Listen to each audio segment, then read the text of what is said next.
So in this session, let me give some clarity on cycle time, lead time, takt time and throughput time, because most of the time these are all misunderstood while drawing up current state mapping and future state mapping, and the exact understanding is really required if you want to be master in drawing current state mapping and identification of opportunities. So let me take you through one by one. You will get a clarity on what it is all about and how it is interrelated to each other. Suppose we will take a customer required component, bush, 500 pieces per shift is required. This is the customer requirement. In this case, let us understand what is cycle time, what is throughput time, what is lead time and what is takt time and how it is interrelated among all times. First, let us take cycle time. What is meant by cycle time? Cycle time is nothing but it is a processing time. It is time taken to process one piece in a particular process. For example, turning operation cycle time, if you are saying 50 seconds, that means it includes loading time, auto cycle time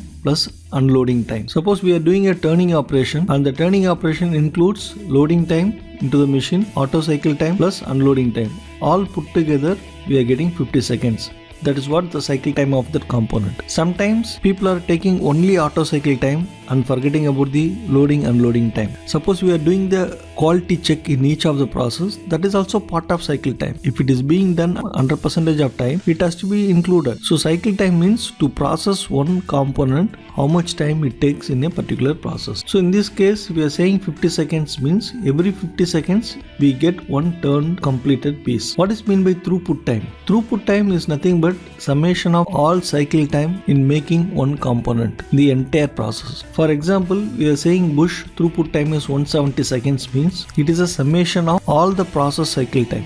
For example, in this case, it is going through turning plus milling. So turning plus milling cycle time all put together only, we are calculating the throughput time. For example, turning cycle time is 50 seconds, milling cycle time is 120 seconds, then we are saying 170 seconds. To process one complete bush, total time required is 170 seconds. That is nothing but throughput time. So what is meant by lead time? Lead time is a summation of all cycle time in the entire process plus all non-value added times in the system. That is nothing but total processing time for one component plus delay in the system. For example, bush, we are saying lead time is 2 days. That means it is consisting of throughput time plus delays in the system. Let us understand like this. Suppose the bush value added time, for example, turning 0.5 day, non-value added activity like moving, storage and other things we are taking 0.5 days. Then again doing value added activities in the milling operation, for example 0.5 day. Then again storage, waiting for decision, quality rejections, approval, communication delays, all the things lead into another 0.5 days. All put together only we are saying lead time is a 2 days for a bush. So it is a combination of throughput time plus time wasted in the system, either non-value added activities or wasteful activities. All put together only lead time coming to 2 days. What is meant by takt time? So far what we have discussed, the cycle time, throughput time, lead time is organizational driven, whereas the takt time is customer driven. Takt time is given by the customer. Takt time is nothing but it is calculated time that indicates at what speed we have to produce a certain amount of product to fulfill the customer demand. For example, customer saying I want 1000 numbers per day. That only we are converting into takt time, and we are saying this is the time at which rate customer is expecting from us. For example, takt time is calculated based on this formula: available time per period divided by customer's demand per period.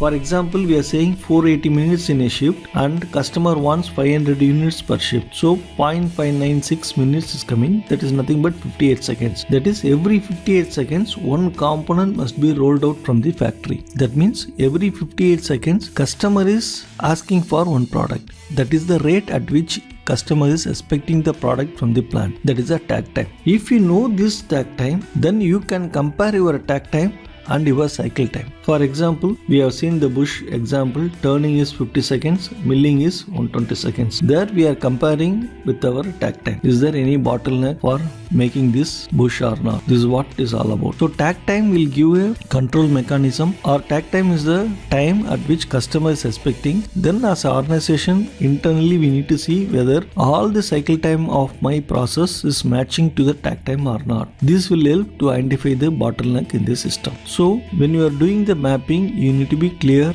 about your cycle time, lead time, tag time, all those things. From there only you can identify the opportunities.